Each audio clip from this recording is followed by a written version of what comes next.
Okay, so thought we would maybe just start off this week with a resume of the story so far in the paper I've handed out, but I just want to go over it because I think it demonstrates the sort of interesting way in which Marx constructs his argument and tells us something about his way of thinking. As you'll recall, and you probably got tired of this in the initial stages, Marx started with the commodity,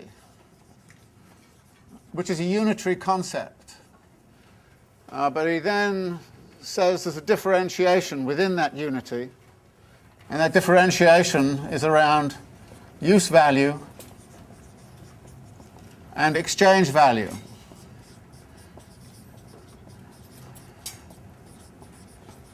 And then he argued that the commensurability of all of those different kinds of use values had to be located somewhere. So he locates the commensurability in labor, and in particular labor values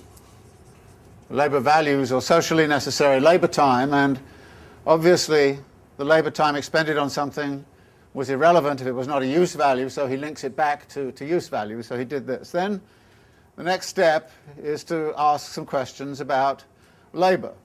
And so we get this discussion of the difference between concrete labor, the actual making of use values, and the abstract labor. So the abstract and concrete is then discussed as these work in relationship to each other.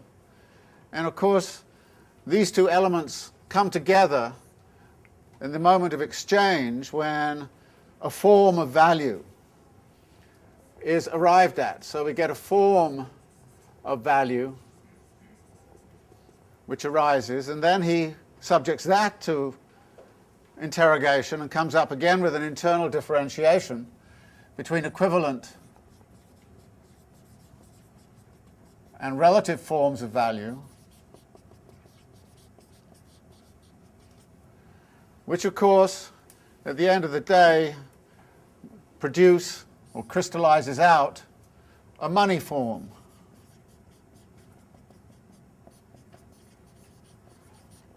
And that money form is a representation of value. It's not value itself, it's a representation of this. So here we have the real thing, and here we have the representation. And this then induces Marx to talk about the fetishism that arises out of this, so that we get material relations between persons.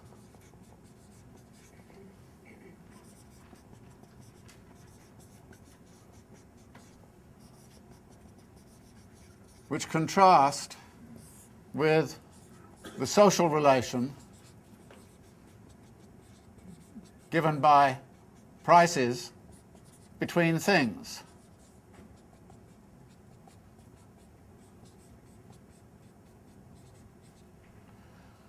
And this, of course, then brings us back to the question of the market. How does the market work? How does market fetishism, how does the market hide social relations?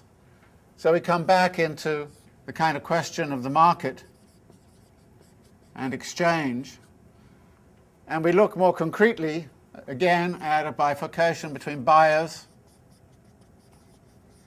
and between sellers.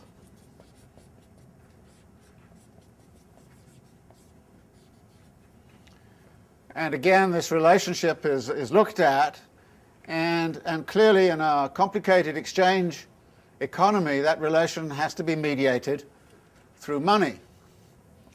So we get the last link in this part. But then what Marx does is to say, well, we also have to look at money. So if we go back over here and say, okay, let's look at this continuation of this chain, what do we say about money? Well, money has, again, a dual aspect to it. Money is a measure of value,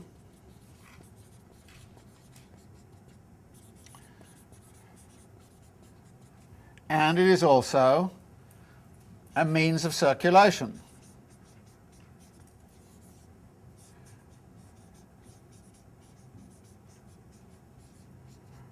But then at the end of this, we get Marx saying, but at the end of it, there's only one kind of money, and that's world money. So we have to look at the universal form of money, or world money. And that universal form of money contains, again, a very interesting relationship between debtors and creditors.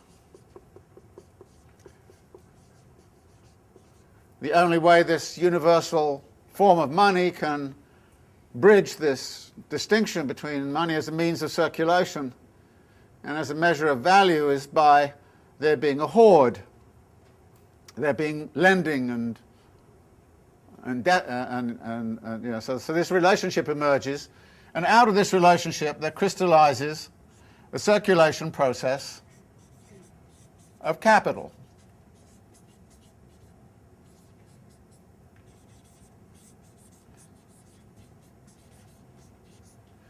But that circulation process of capital presupposes that somebody's going to get more money at the end of the day than they started out with. And this then poses a contradiction between the equivalence of exchange and the non-equivalence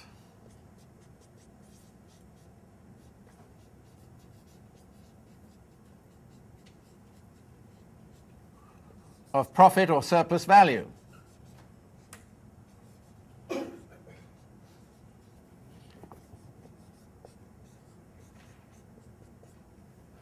How is that going to be resolved? That's going to be resolved by finding a commodity in the market that can bridge that problem. So we go to the buying and selling of labor power, the commodity that can do this. Labor power. The buying and selling of labor power in the market allows capitalists to purchase a commodity that has the capacity to produce more value than it itself has. And of course what this does is to immediately introduce the whole kind of class relation between capital and labor. Now this is Marx's method of representation, and one of the most important things to remember about it is this is not a causal chain. This is an expansion of an argument, starting with the unitary concept of the commodity, moving and expanding step by step by step. And his aim is, of course, to enlighten us as to the nature of a capitalist mode of production. So each one of these steps takes you a bit deeper inside of understanding how capitalism works. But you can see it's going to go on. In other words, it doesn't stop here. We've got class struggle. We have a huge bifurcation coming up, much of capital between absolute and relative surplus value. And then we start to turn this into a dynamic. Now, this is, if you like, the way in which Marx is telling the story, or telling his story about how to understand capitalism. And like I say, it is an expansionary argument through a series of internal differentiations, new problem, more internal differentiations, and so the argument grows organically. It doesn't sort of building block on building block or causal bit by causal bit. It grows. And I think it's very interesting how well it grows. I mean, first time I kind of figured out this was what was going on, I found it, pretty convincing. I mean, after a while, this is very helpful, the way to expand in this way. And it is a very distinctive method, which is partially reflective of his inquiry, but not entirely. It's partially reflective of the subject matter, but it's a technique, primarily it's a technique of representation. It's a way of communicating to an audience how to understand a capitalist mode of production. So you don't get into a language of causality and say it's caused by this or it's caused by that. You get into understanding it as a totality, as a unity. And as he says about it various other places, we have to understand it as an organic system. And understanding it organically requires that we inquire into it and we represent it in this particular kind of way. Now, these are the steps that he's gone through in the first part, the first couple of parts of Capital, where he's mainly looking at the exchange process. But as we now know, we're going to leave that noisy sphere where everything is sort of obvious. We're going to leave the world of equality, property, Bentham and all the rest of it. And we're going to go inside of the production process and look at what happens inside of production. Again, what you will find Marx doing is something a bit unusual in this chapter on the labour process. Almost invariably in the chapters before, he's talked about the categories saying these are distinctively bourgeois categories. Labour value, for example, is a bourgeois category. It's not a universal category. Aristotle couldn't see it because in a world of slave labour, the labour theory of value couldn't possibly work. So he couldn't see it. So the labour theory of value is a conceptual apparatus which arises out of the practices of the bourgeois era. And again, he emphasizes that the categories of political economy are the categories generated out of bourgeois practices. They're not universal categories and should not be treated as universal categories common to all modes of production. But here he's going to make a very singular and important exception to that argument. And this was foretold earlier in Capital.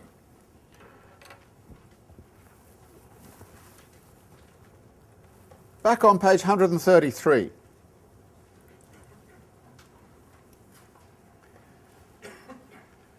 He says, labour, two-thirds of the way down, as the creator of use values as useful labour, is a condition of human existence which is independent of all forms of society. It is an eternal, natural necessity which mediates the metabolism between man and nature, and therefore human life itself.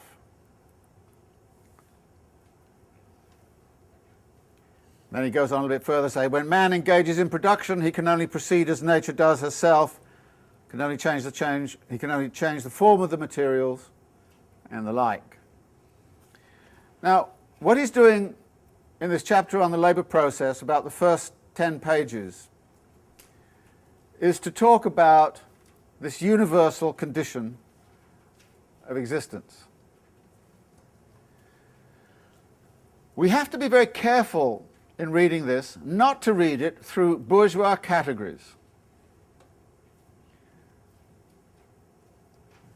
Bourgeois categories effectively separate. Historically, it was man and nature, nature and society, nature and culture, natural and artificial. But that is a bourgeois conception. And Marx, in setting up his argument about the labour process, is doing the same thing as he did with the commodity. He's treating it as a unity. And so the first question you have to ask yourself is the labour process natural or social? And Marx's answer is the labour process is the labour process.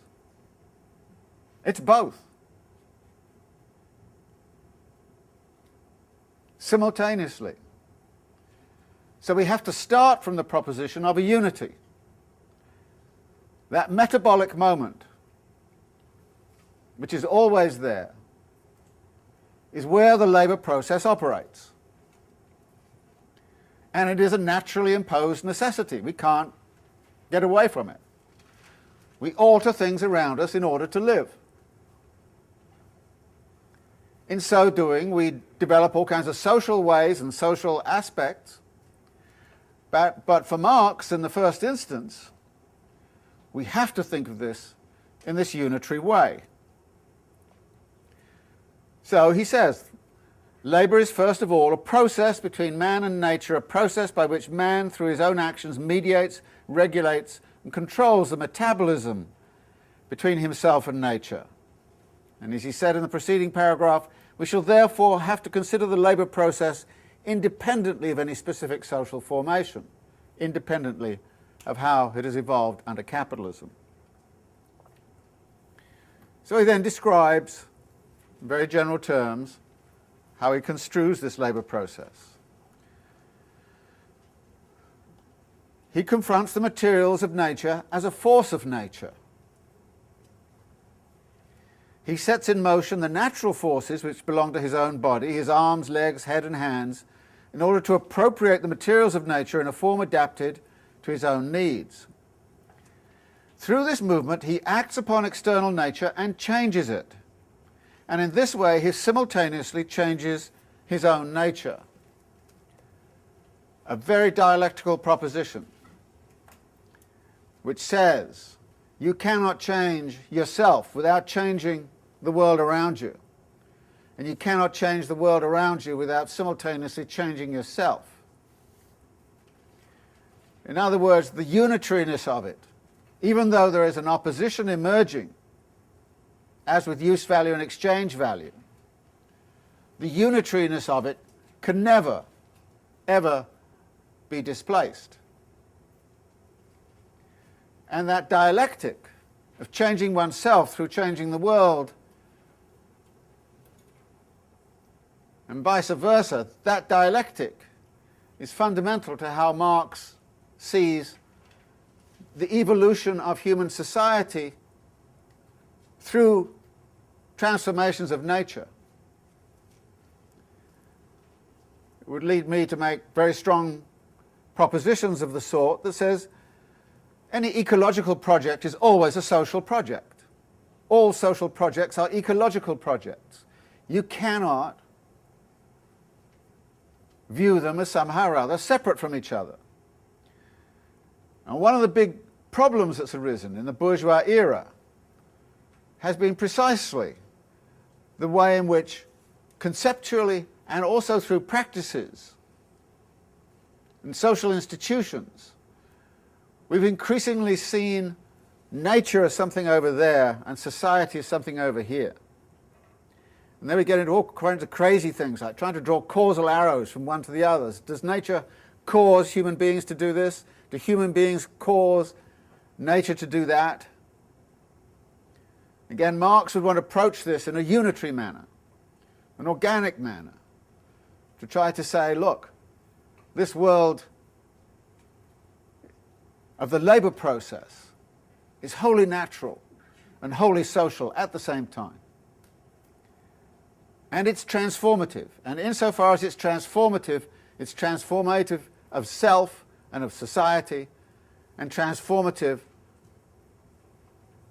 of that other world we call nature.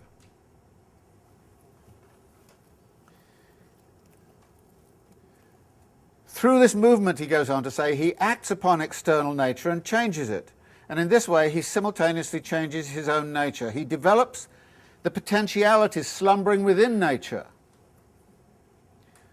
This is Marx talking about the way in which we actually produce nature. We make a new nature by what we do. Things happen there by virtue of what we do, in the same way the things happen there by virtue of what beavers do and ants do and all kinds of organisms do. He develops the potentialities then slumbering within nature and subjects the play of its forces to his own sovereign power. Sounds a bit Promethean, a bit, well, we could dominate it. But sovereign power, I think, here means that we can make decisions about this. We decide to do this or not to do this. And how we decide has crucial meaning. If we all decide to drive SUVs, we know what happens to the carbon dioxide content in the atmosphere. We know those things, but we still decide to drive SUVs. If we decide not to drive SUVs, then maybe we would have a different kind of outcome. So here we have, as it were, what Marx is talking about by kind of saying there is a sovereign moment, and we'll come back to that in a second.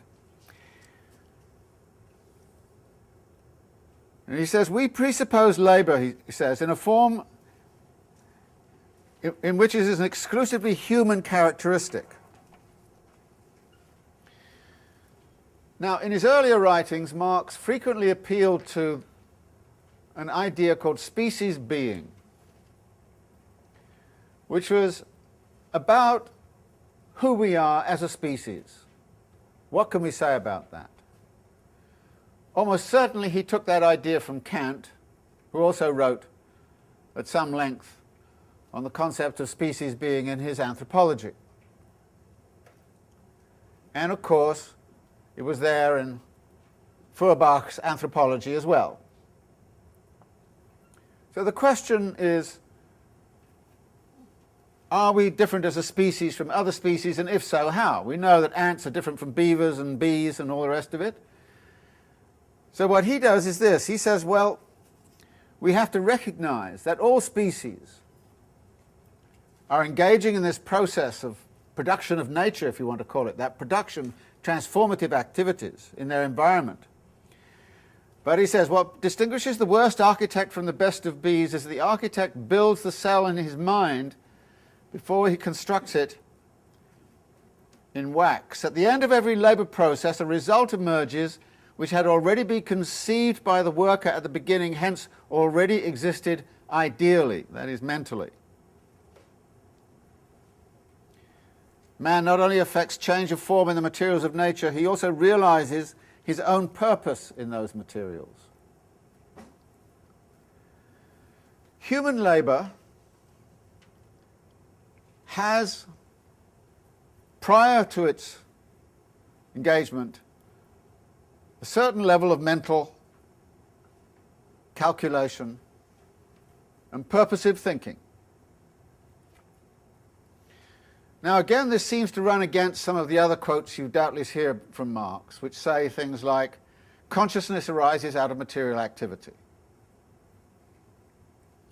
But here he's saying the idea precedes the act. The purpose precedes the act. Now, again, it's not hard to reconcile those two positions if you're prepared to think dialectically rather than causally. An architect doesn't start from nothing. An architect starts from a particular situation, from a particular history, from a particular learning process, from a particular material world. So the imagination of the architect is brought to bear on a particular situation given the wealth of experience that's arisen out of a lifetime of activity and a lifetime of learning and all the rest of it. So it's not as if the architect starts from nothing. The architect starts, but there is this mental moment which is crucially important in the labour process. The moment of conception, design, And we're going to see that moment frequently referred to in what follows. But that moment means nothing unless it is translated into something on the ground. There are plenty of architects around who dream all kinds of fantastic things, but Marx kind of says, well, that's irrelevant until you actually make it on the ground. And it is the making of it on the ground, where you go from that materialist background through the mental moment into this labour process on the ground, that is crucial for how we work. He then goes on one step further. This is a purpose, he says, he is conscious of.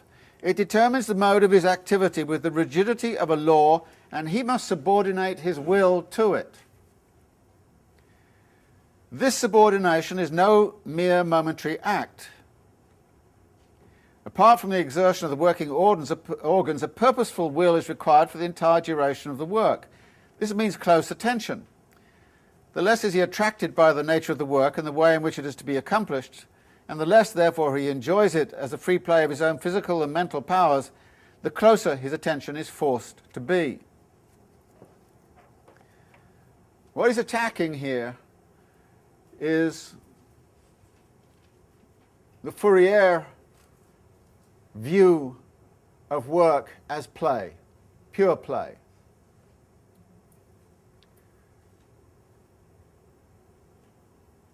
Marx is kind of saying it's never pure play. When we get into a project, we find after a while the project starts to run us. We have to complete the project. We have to subordinate our will to it. And sometimes that can be a very tedious process. For those of you who envisage writing a thesis, you will know perfectly well what I'm talking about. General law of that is it's 10% inspiration and 90% perspiration. And, you know, you've only got to see anybody towards the end of their thesis and they're groaning like crazy, kind of going, this is absolutely weighing me down. How am I? Still happens to me when I write a book. I get into it, great idea. 6 months on, well, it's not a bad idea. Towards the end, oh, what a lousy idea this was. Why can't I get out of it, you know, and it won't finish, and all this kind of stuff. So Marx is, if you like, a bit too dour to enjoy the Fourier conception that all work should be mere play. Not only does he not think it is, he doesn't even think it ought to be. We have to accept that there's a certain discipline that goes with it. Self-discipline. And that we cannot escape that. At the same time, I think this passage is very important in terms of its tone. There's something very positive about this. There's something even romantic about it. And Marx was not averse to being romantic on occasion. That is, there is something noble about this enterprise. We can dream thoughts, we can make them real. We can transform the world, we can transform ourselves. We have this species capacity. We have these species powers. And as far as Marx is concerned, you don't feel guilty about using them. What you feel, however, is that once you get into them, you better stick with it, because you just can't start on a project and then leave it. It's going to take discipline to do it. So this is, if you like, a foundational kind of argument. But again, notice it's a unitary argument. There's nothing specifically unnatural about this. Marx doesn't think we're being unnatural because we do this, any more than bees are being unnatural when they build hives and spiders' webs and ants' anthills and beavers' dams and all the rest of it. There's nothing unnatural about this at all. It is simultaneously both natural and social, but it is something which is very much unitary within our species.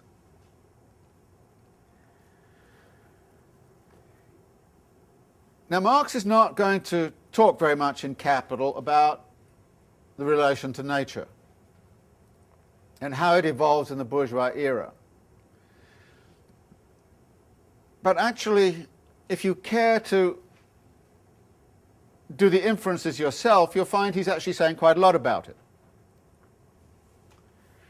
In exactly the same way that this world of use value and exchange value, internal to the commodity, produces an antinomy, an antagonism, and then by the time you get to the money form, produces the possibility of real serious contradictions. So you can see the relation to nature evolving in the same way. There comes a point where there can indeed be environmental crises, and Marx will, in Capital, at a couple of points, will point to the possibility of those crises. But what we're going to see is an evolution of the labour process under capitalism, which is going to take it in a very specific direction, in which indeed this conceptual separation of nature from society is going to become very significant and is going to become antagonistic, and that our practices are going to become so. So when we're reading about the evolution of the labour process, we might want to bear this in mind. Now, what Marx then does is to give some general kinds of commentary on, well, how this labour process works. And he gives a bit of an analysis of, well, there's purposeful activity, that is the work itself, the object on which that work is performed, where does the universal material for human labour come from, and he gives some kind of examples about that, raw materials, materials drawn from nature, all the rest of it. Then he talks about the instruments of labour, which initially also are appropriations of nature, but which are turned, as he says on 285, nature becomes one of the organs of his activity, which he annexes to his own bodily organs, adding stature to himself in spite of the Bible. As the earth is his original larder, so too it is his original tool house. We take things and use them as tools. Which then leads into the idea that, well, we do have a history of tool making. And he quotes Franklin on 286. And he obviously attributes great importance to this, and we are going to come back to it, when he says, it is not what is made, but how, and by what instruments of labour that distinguishes different economic epochs. Instruments of labour not only supply a standard of the degree of development which human labour has attained, but they also indicate the social relations within which men work. Again, there's going to be a tight relation, possibly antagonistic, between technologies and social relations. And what Marx is doing here is a laying down, again, something that is universal in human history, which is a complicated relationship between technological shifts and social relations. But we're not only dealing with tools, as he says, bottom of the page, we're also dealing with all the infrastructures, many of which have been created through past labour.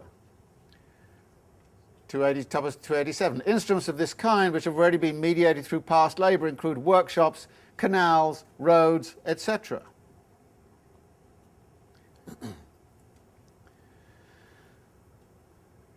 Then comes a key paragraph. In the labour process, therefore, man's activity via the instruments of labour affects an alteration in the object of labour which was intended from the outset. The process is extinguished in the product. Now, we've often talked about the way in which Marx is frequently coming back to the relationships between processes and things. Processes, objects. The product of the process is a use value, a piece of natural material adapted to human needs by means of a change in its form. Labour has become bound up in its object. Labour has been objectified. The object has been worked on. What on the side of the worker appeared in the form of unrest, that is activity, now appears on the side of the product in the form of being, as a fixed, immobile characteristic. The worker has spun and the product is a spinning. This process thing. And what is important, the process or the thing? Again, you have to think about the two, but for Marx, the labour process is what he wants to concentrate on, recognizing, of course, that value is objectified in the thing. Objectification is an inevitable aspect of this process.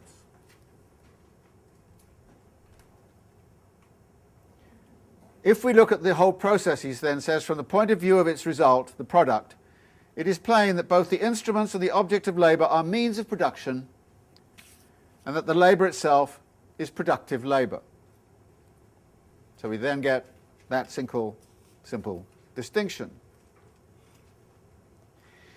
But we then have the problem of how do we understand past labour, because any object we see, all of the labour incorporated in it is past, as I take it to market.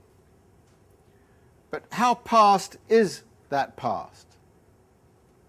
And we have to deal with the fact that past labour is often embodied in the means of production, which we then incorporate in the next stage of the labour process, which is then involved in the next stage of the labour process. So this leads him to some reflections on how do we think about past labour. Since all labour is past, as soon as the object is produced, how do we think about that chain of past labours?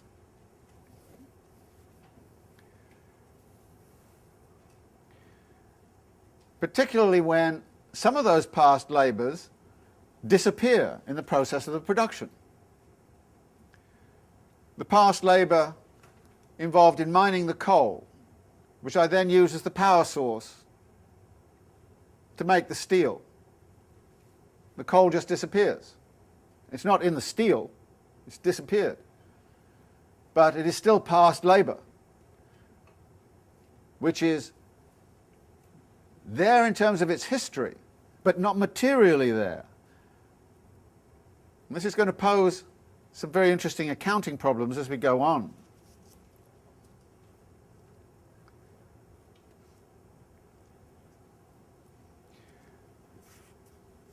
And this, of course, leads him very much into the theme of there are a series of metamorphoses that occur within the labour process, steps. And at each step, something new is added, something new happens. So we have to think of it as a chain. We would now often talk about commodity chains and things of that kind, which is picking up on this idea.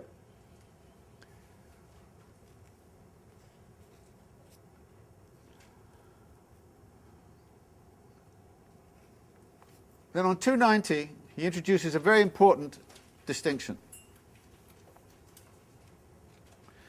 He says, labour uses up its material elements, its objects and its instruments. It consumes them and is therefore a process of consumption.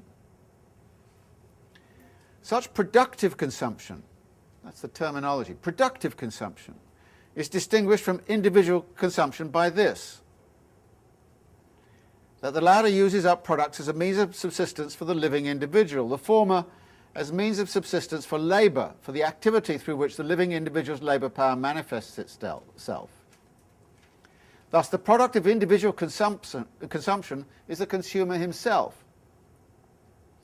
the result of productive consumption is a product distinct from the consumer. This distinction between individual consumption and productive consumption, a use value is going to disappear.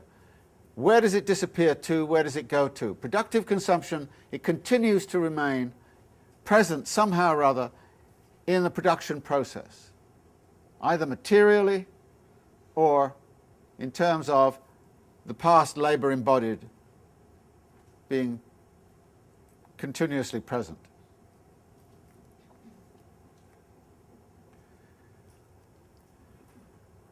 At the bottom of 290, we get the summary statement. The labour process is purposeful activity aimed at the production of use values. It is an appropriation of what exists in nature for the requirements of man. It is the universal condition for the metabolic interaction between man and nature, the everlasting nature-imposed condition of human existence, echoing what he said earlier. And it is therefore independent of every form of that existence, or rather it is common to all forms of society in which human beings live. We did not, therefore, have to present the worker in his relationship with other workers. It was enough to present man and his labour on one side, nature and its materials on the other. The taste of porridge does not tell us who grew the oats, and the process we have presented does not reveal the conditions under which it takes place, whether it is happening under the slave owner's brutal lash or the anxious eye of the capitalist, whether Cincinnatus undertakes it in tilling his couple of acres or a savage when he lays low a wild beast with a stone. The labour process can be described in this metabolic way. But now we have to look at specifically how the labour process works under capitalism. So suddenly on 291, he turns around and says, let us now return to our would-be capitalist. The capitalist buys labour power. Initially, the capitalist buys the labour power that is found on the market, whatever that is. So we're not talking of a trained labour force, we're just talking about whatever happens to be there. And buying labour power, the capitalist sets that labour power to work, and there are two conditions. First, the worker works under the control of the capitalist to whom his labour belongs. The contractual relation is this. I sell my labour power to the capitalist. The capitalist takes that labour power inside of the factory and says, your capacity to work now belongs to me. You're going to follow my instructions and do what I tell you in terms of labouring. That is a contractual condition. The second condition is this. The product is the property of the capitalist and not that of the worker, its immediate producer.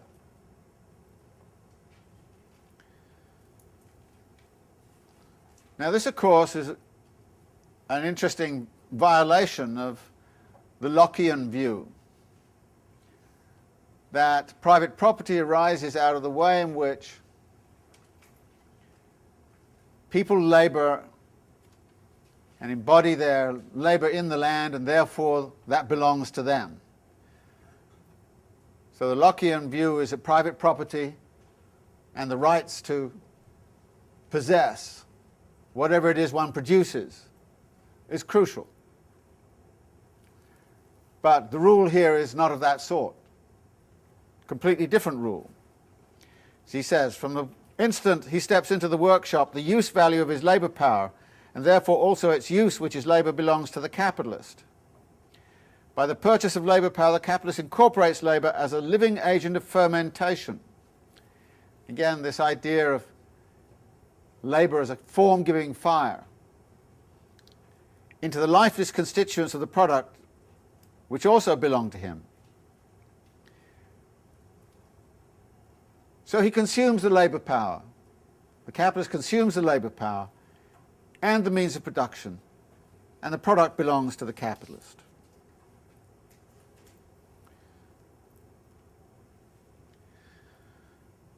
Which leads then to the second section, the valorization process. What is it the capitalist is looking for in that process of conjoining labour power and means of production in the labour process? The capitalist, says Marx, wants to produce a commodity greater in value than the sum of the values of the commodities used to produce it, namely the means of production and the labour power he purchased with his good money on the open market. His aim is to produce not only a use value, but a commodity.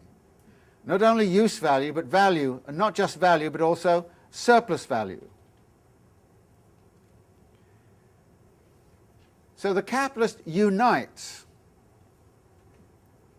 as Marx put it, the labour process and the process of creating value in the process of production. So it's a new unity which the capitalist creates, internal to the factory.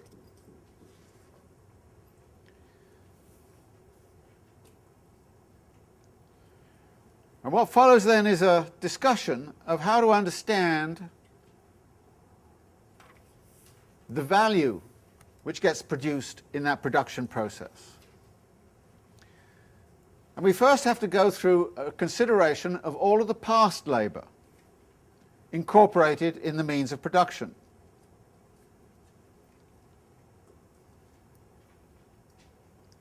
And as he says, 294, 295, all the labour contained in the yarn is past labour.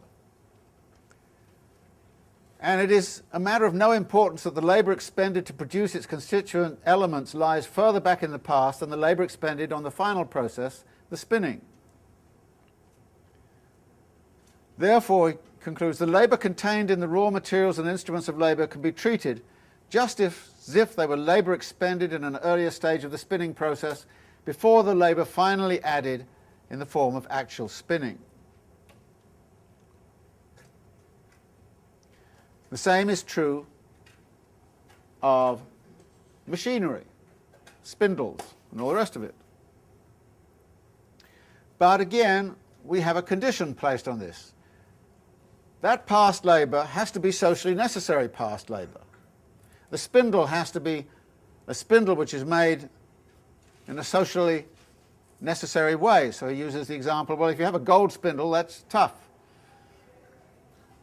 You're just going to have to work as if the value you're going to work with is going to depend on the socially necessary labour time incorporated in spindles.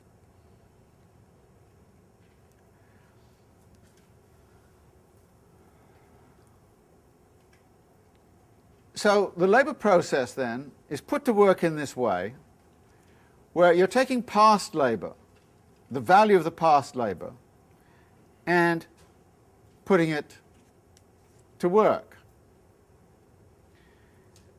And the value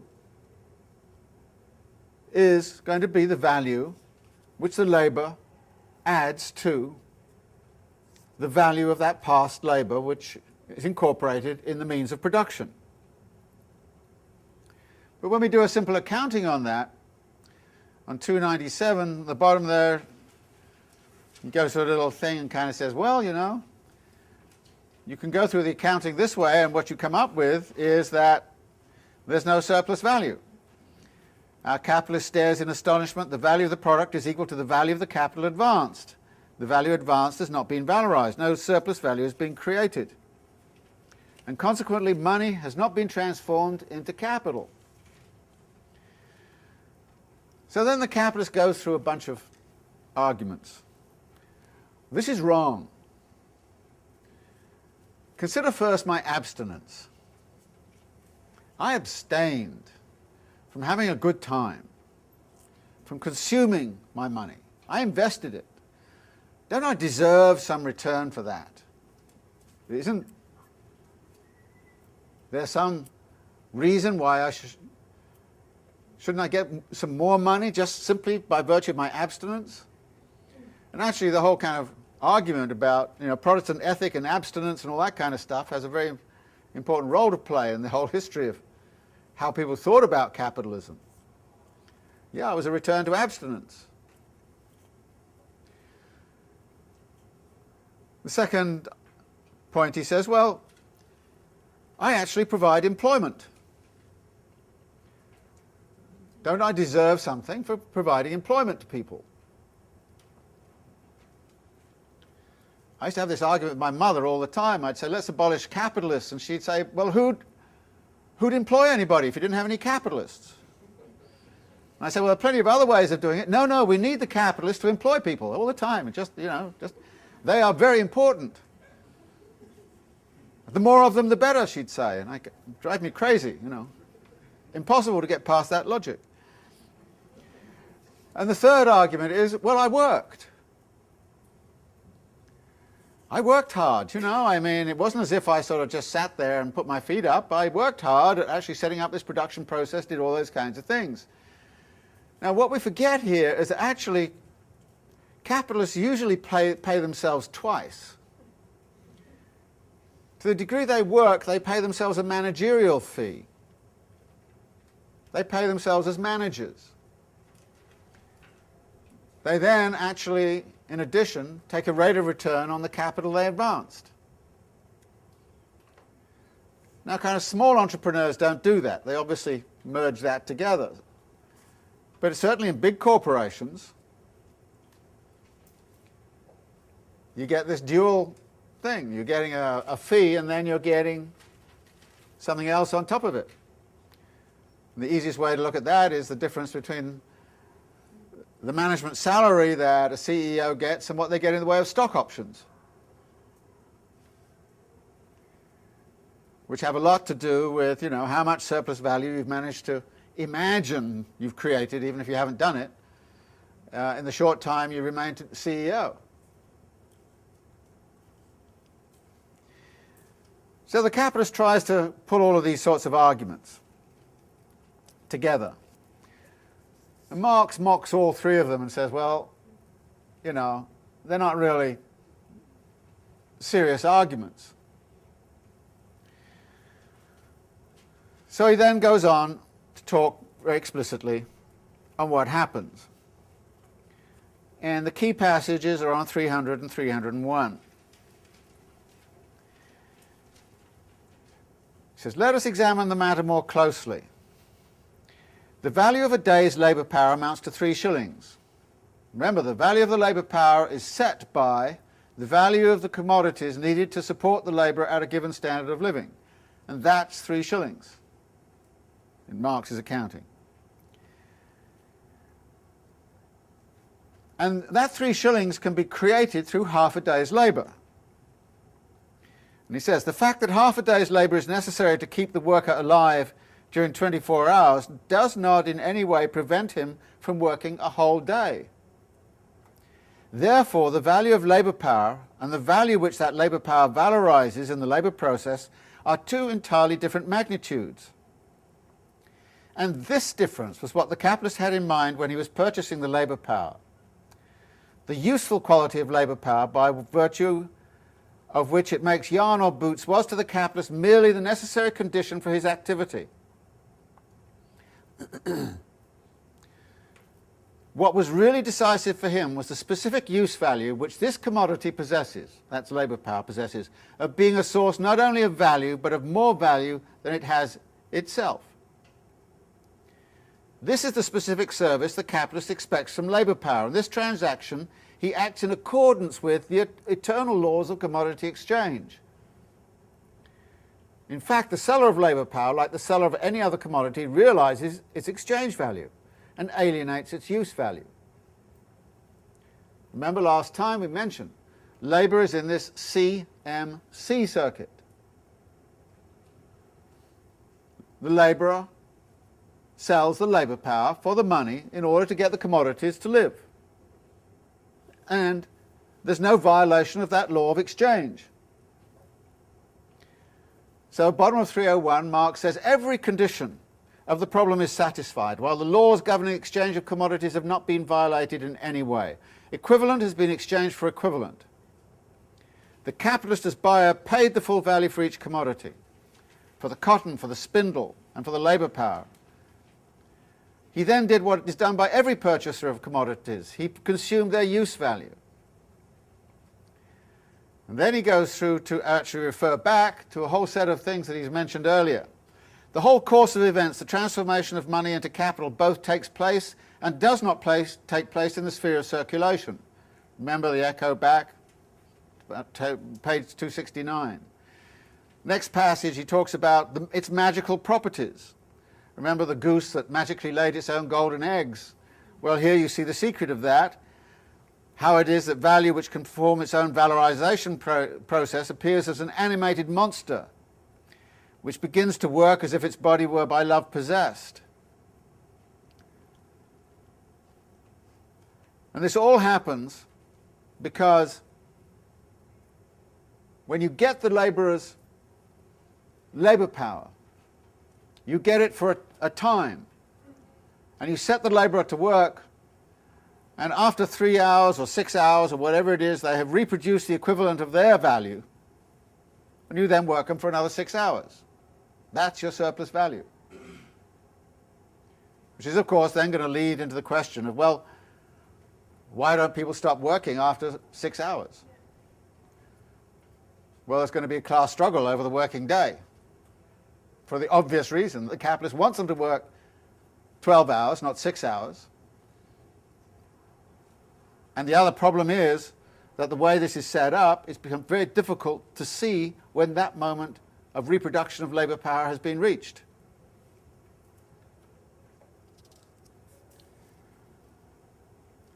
So we've answered the question, where does the inequality come from? And so maybe that's a good point which we should break. The final point is that Marx is going to come back to the definition of socially necessary, and so he lays down these conditions on 303. The socially necessary means, first, the labour power must be functioning under normal conditions, whatever those normal conditions happen to be. A further condition, he says, is that the labour power itself must be of a normal effectiveness. Obviously this depends a lot on the particular trade you're in. But he then introduces something which I think is rather important later on, but it slides in here. It must be expended with the average amount of exertion and the usual degree of intensity. Now, Marx hasn't used the term intensity much before. It's just occurred a couple of times, but you better watch out because it slides into the argument and becomes rather significant further on. And so the question of intensity is significant. And then, of course, he then introduces an idea that is going to be made much of later when he talks about the way in which the capitalist has bought the use of the labour power for a definite period, and he insists on his rights. So the question of rights comes in. He has no intention of being robbed. Lastly, and this was the purpose, our friend has a penal code of his own. All wasteful consumption of raw material or instruments of labour is strictly forbidden. In 304, I think what he does is simply to say this. The production process, considered as the unity of the labour process and the process of creating value, is the process of production of commodities. Considered as the unity of the labour process and the process of valorization, it is the capitalist process of production, or the capitalist form of the production of commodities. So again, he's differentiating between the capitalist form of production of commodities and the particular kind of unity that is being established within that form, which is, of course, the unity of the labour process and the production of surplus value. That is what this is all about. So the evolution of the labour process under capitalism is going to be very much about maintaining that unity, not simply that of production. Then he comes back to the whole kind of fraught issue of skills on 305, where he says, you know, we also have to figure that the labour process is employing people with different skills. What does skill mean? And he points out that actually a lot of these definitions are pretty arbitrary, and actually there's a long history of definition of skills in which the definition has nothing to do with the actual nature of the labor process. For instance, in France in the 19th century, if women can do it, it was unskilled by definition. Full stop. You know, I mean, so as soon as you introduce women into something, it became unskilled, which is why so many of the anarchists, like Proudhon, were anti having women in the workshop. Deeply antagonistic to women's employment. So the anarchist, the Proudhon, women belonged at home, not in the workshop. And in fact, the First International split on that question of whether women were welcome in the employment place or whether they were not. And the Proudhon anarchist wing said no, they were not welcome.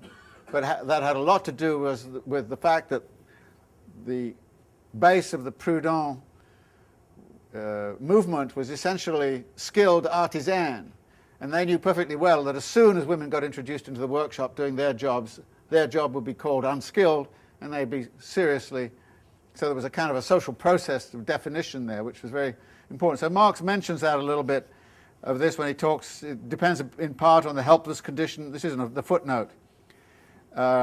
He says the distinction between higher and simple labor rests in part on pure illusion, on distinctions that have long since ceased to be real, in part on the helpless condition of some sections of the working class.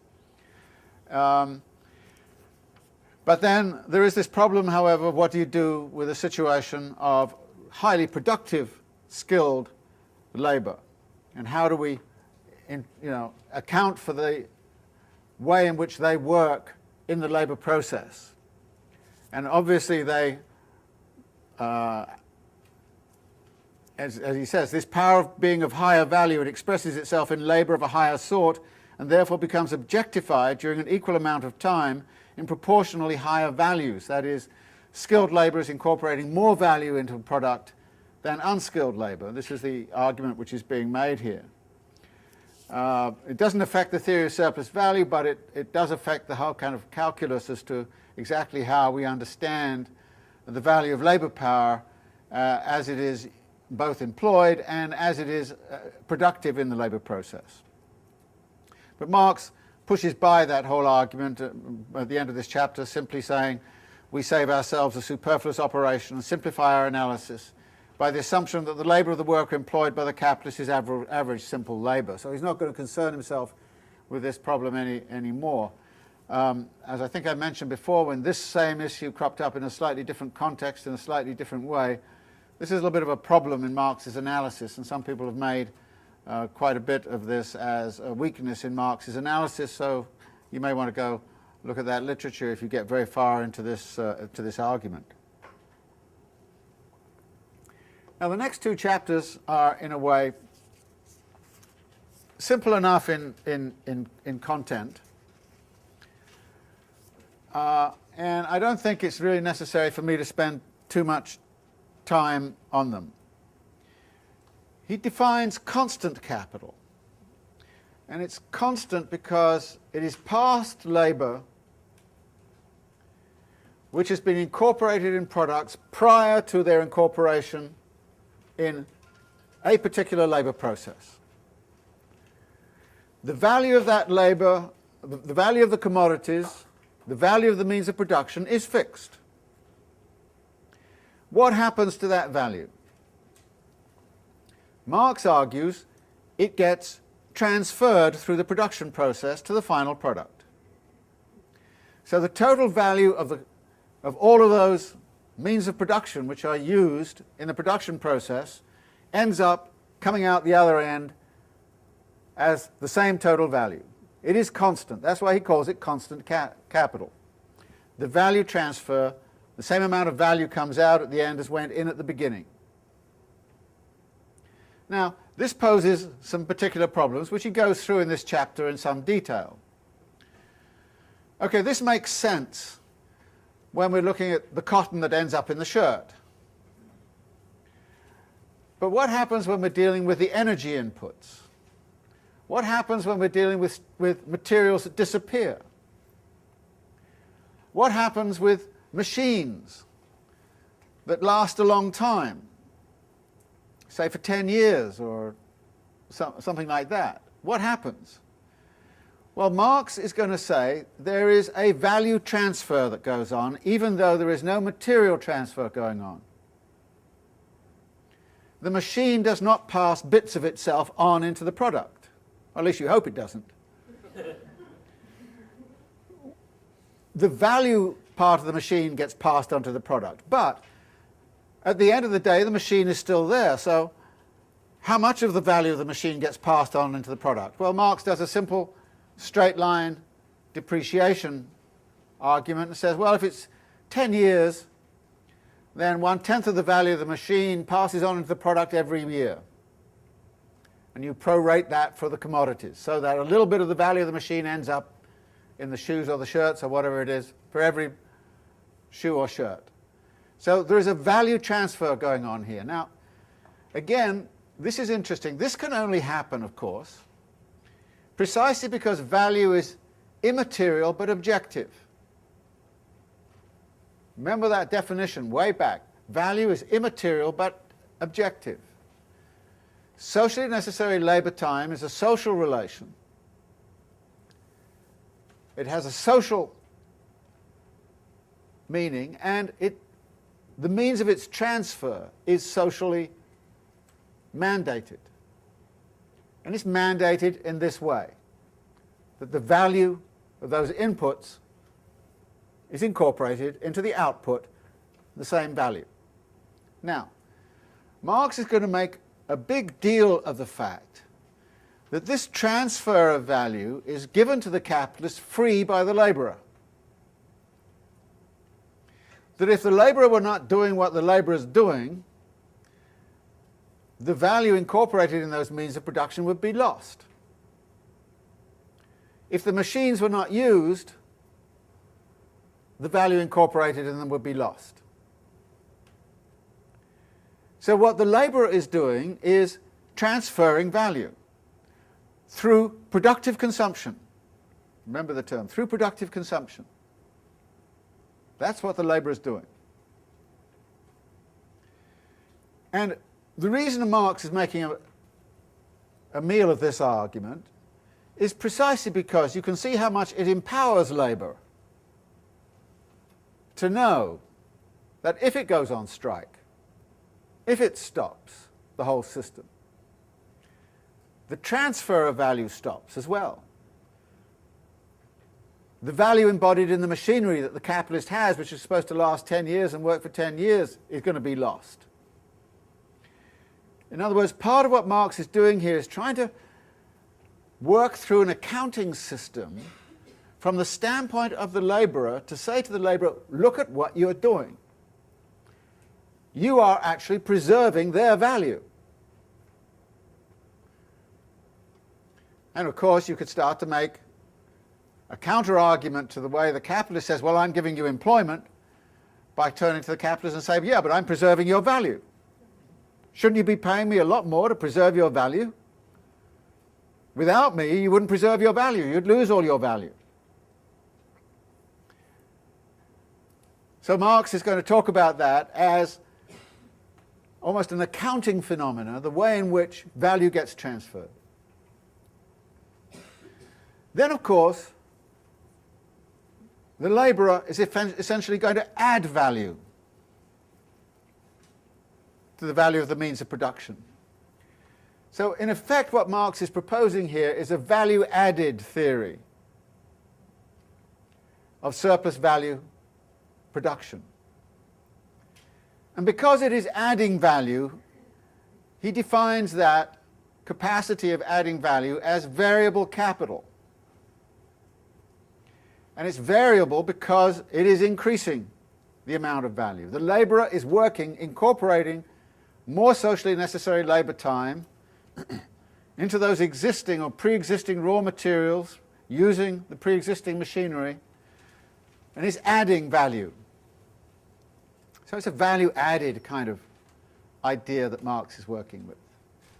And as the labourer adds value, they do reach this point where the amount of value they have added to the product is equivalent to the value of their own labour power.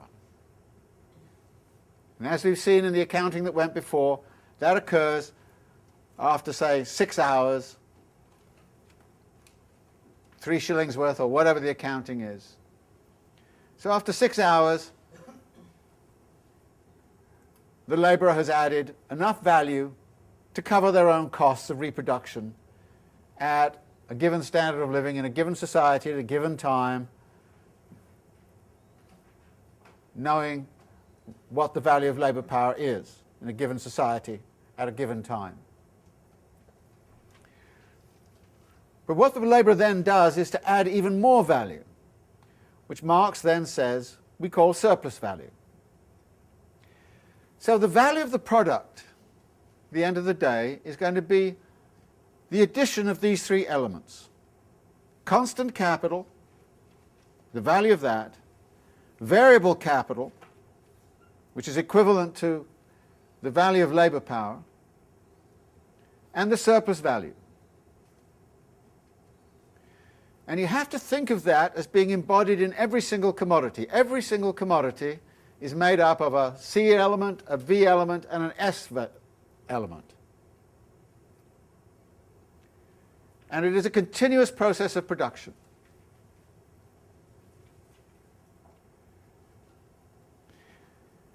So what Marx does in this chapter then on constant and variable capital is to talk at some length about how value is transferred.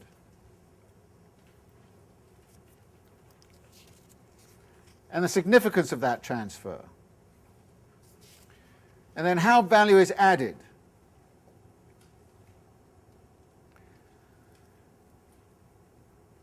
Which brings him then to the definition which he wants on 317, where he says, that part of capital, therefore, which is turned into means of production, i.e. the raw material, the auxiliary material, and the instruments of labour, does not undergo any quantitative alteration of value in the process of production.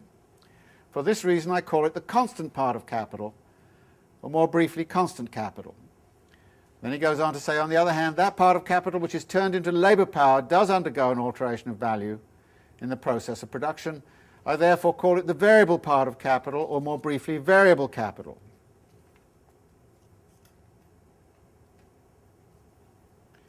Now these definitions are going to be important in what follows. Constant value, constant capital is not about the creation of value. Is not, cannot be in Marx's accounting system. Immediately you will see that machines cannot be a source of value. All machines do is to transfer value, their own value and the value of other things.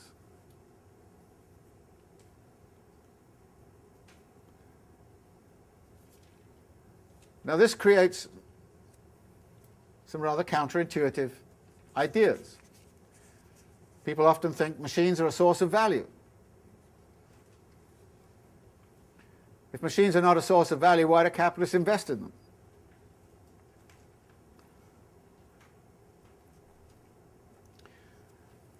None of this means, of course, that variable capital and constant capital are not changing in value. He makes very clear that the value of the raw materials can be yo-yo up and down depending upon conditions of labour in all those industries which are producing the raw materials or the machines. So to call it constant capital is not to say it's always constant, but to simply say it is constant insofar as it enters into the production process and comes out quantitatively the same. In chapter 9, what he's after is very simple. What he's after, as he says on page 326, is an exact expression for the degree of exploitation of labour power by capital,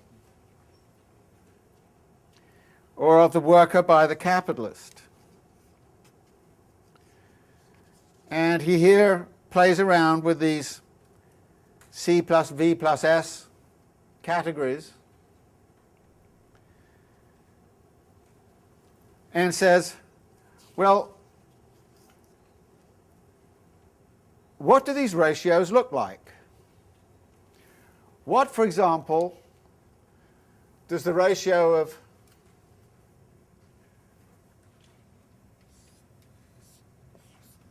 C over V betoken? It's a ratio of the value of the raw materials which a given labourer who is hired can process. The higher this, the greater the level of productivity. Highly productive labourer will be moving a lot of C with very little input of V. So there's some kind of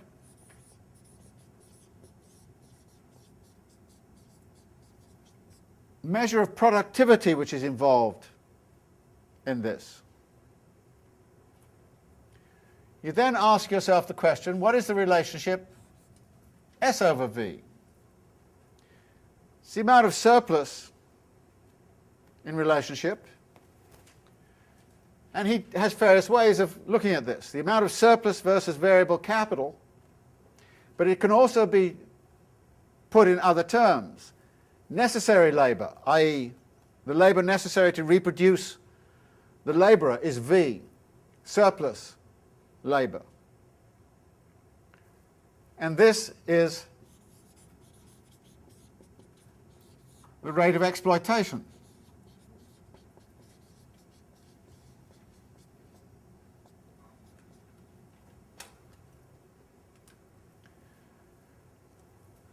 Then there's something else.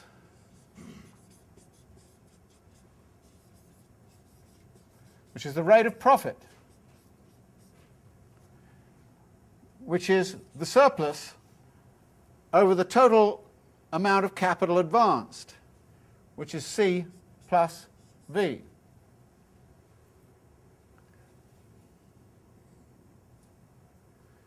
Which is higher, the rate of exploitation or the rate of profit?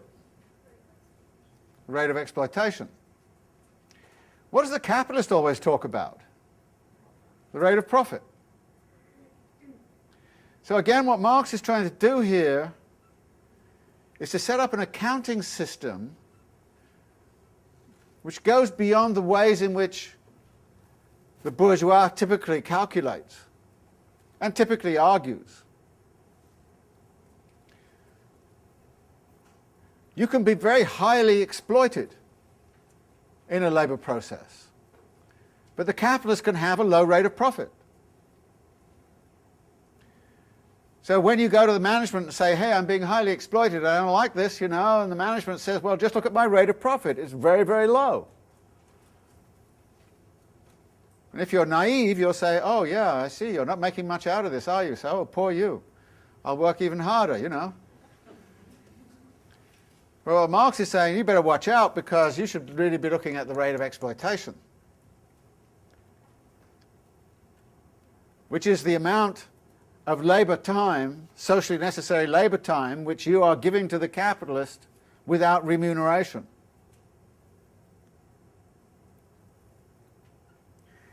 Now, there's some interesting elements here.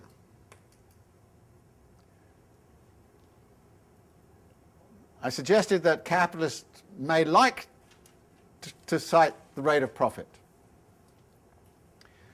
But in fact, when they go to the bank to try to borrow money, what does the bank look at? It looks at the rate of profit. So actually, capitalists are likely to operate on the basis, they make their calculations on the basis of the rate of profit. They won't necessarily even be aware of the rate of exploitation. They certainly have no interest in calculating it. And the problem with the labour process. Remember, it's a process which is being objectified in things. So at the end of the day, you've got a bunch of things there which have C plus V plus S embodied in them, little elements. And it's a continuous process. So it becomes actually impossible. And this again is the fetish argument, right? It becomes impossible for the worker to know at what point they have done enough adding of socially necessary labour time to be equivalent to their wage. And if there was a little bell that went off, after 6 hours, when bang, now you've done, from now on you're working free for the capitalist, imagine how the labour process would look like. Imagine how social relations would look. And of course it doesn't work that way anyway, because we're looking at a continuous labour process. And while Marx is giving us this calculation in terms of days, it can also apply in terms of hours or minutes. It's a continuous process. Making things.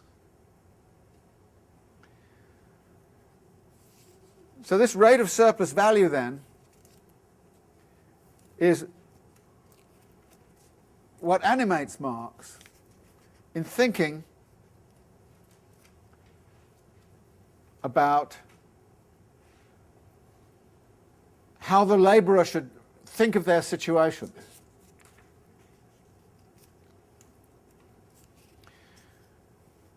Which then leads him to various ways in which those representations can occur, and then this wonderful section 3, Senior's Last Hour, when one fine morning in the year 1836, Nassau W. Senior, who may be called the Cloran of the English economists, a man famed both for his economic science and his beautiful style, was summoned from Oxford to Manchester to learn in the latter place the political economy he taught in the former.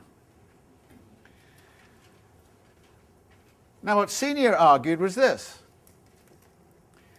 Senior argued that actually what the worker had to do for the first 10 hours of the day was to reproduce fully the value of the means of production. In other words, Senior had no concept of the worker transferring value in the production process. Senior said, well, if the means of production cost this, then the worker has to be put to work and actually has to labour all over again to make those means of production all over again. So the first 10 hours are taken up with that. The next hour is taken up with reproducing the labourer, and the final hour is the surplus. Therefore, you had to have a 12-hour day. And if you went to an 11-hour day, the surplus would disappear. There would be no surplus. Poor capitalists. No surplus. No profit. So he made the argument, and the manufacturers were making the argument in Manchester, that their profit all came from hour 11 to 12. And that therefore, under no circumstances, would it be possible to remain in business and reduce the length of the working day. And Senior went through, as Marx dissects, deconstructs avidly all the stupidities of his argument. And the professor calls this analysis. I feel like going into a bourgeois economics class and saying that on several occasions. You call this an analysis? So, Senior's last hour was just Marx deconstructing a vulgar economic argument along these lines. But notice, again, what he's doing here is also exposing the sorts of logic which capitalists would frequently resort to. I abstain from consumption. Don't I deserve some remuneration from that? I provide employment.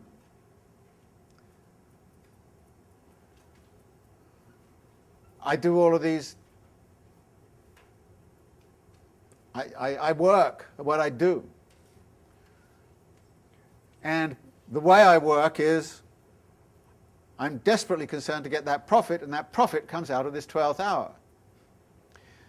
But at the same time, you will see there's a certain confirmation that comes from Senior of Marx's argument.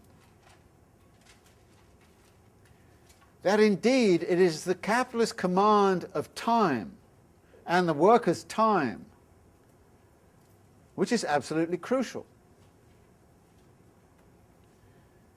You can't make a profit unless, as a capitalist, you command the worker's time. And that therefore there's going to be class struggle over the worker's time and how that time is used. And remember here also the way in which intensity has been introduced, because part of that command over time is to command the intensity of the labour process. And if you can up the intensity of the labour process, you're going to get a lot more value produced. So in all these ways we can see Marx setting the stage for saying, yeah, value is socially necessary labour time.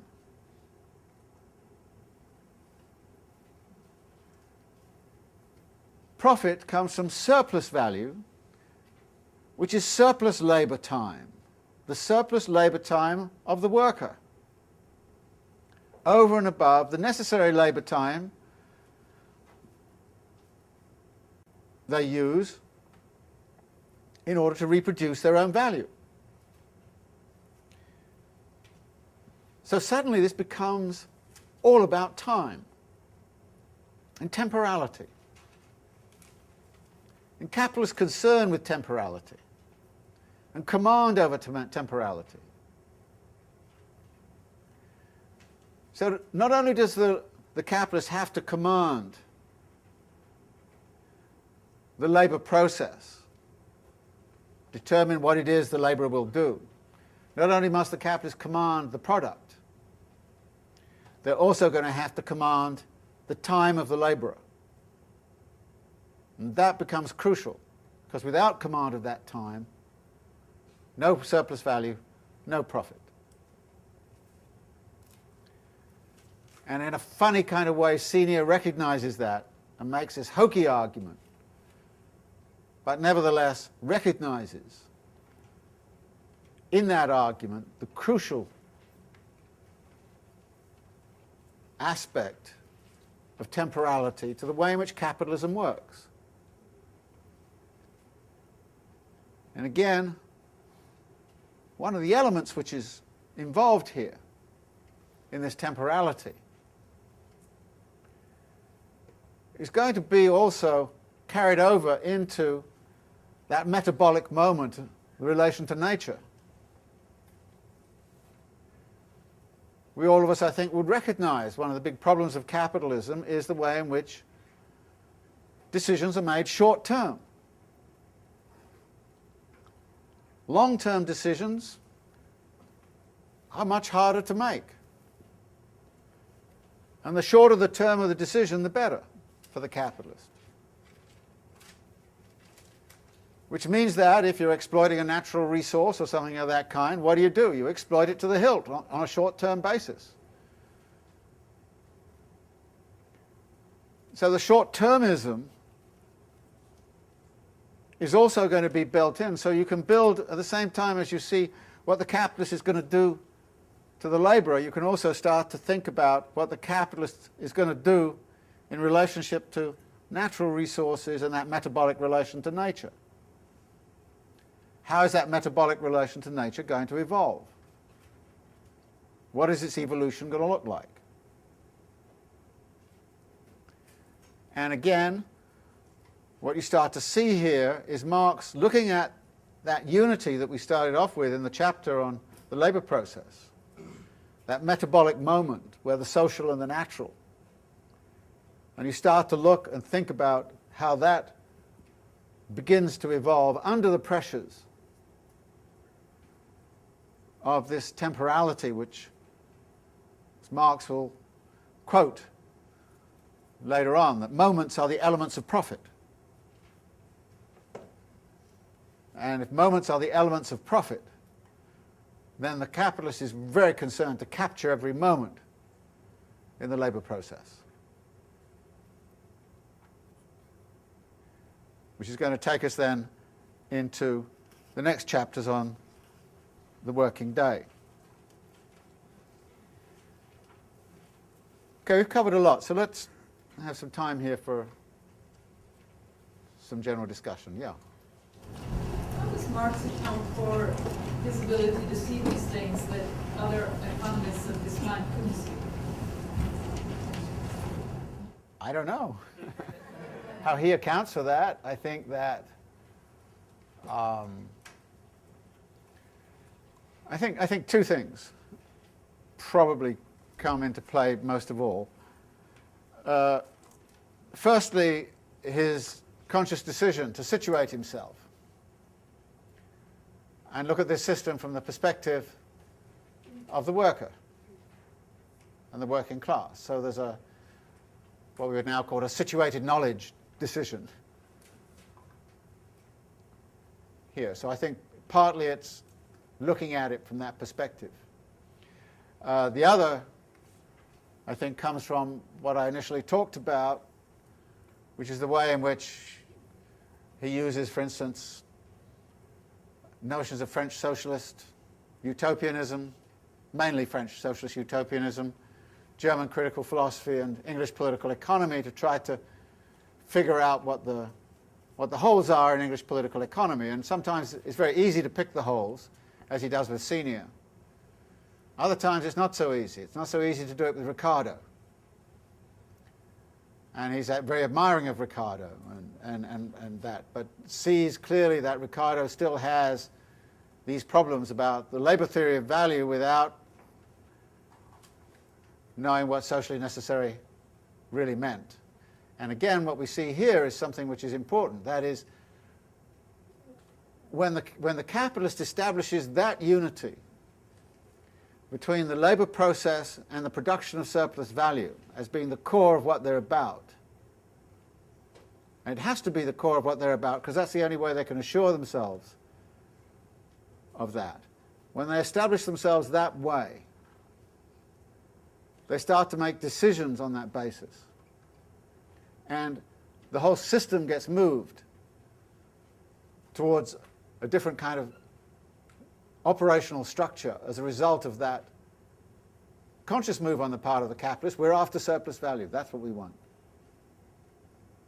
So I think it partly comes from like I say, his choice of situatedness, the anti-capitalism, the situation of the worker, and then, if you like, the general critical analysis he was attempting to establish, and a scientific urge to try and understand capitalism as a working totality.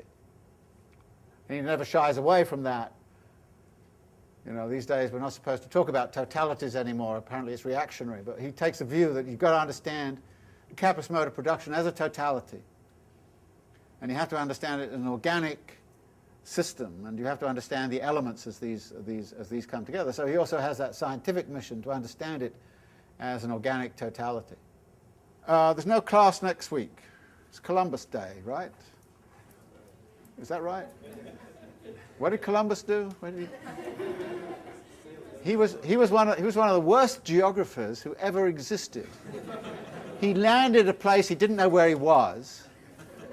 He went into an environment he had no idea what constituted it, in a population that he had no idea how to deal with.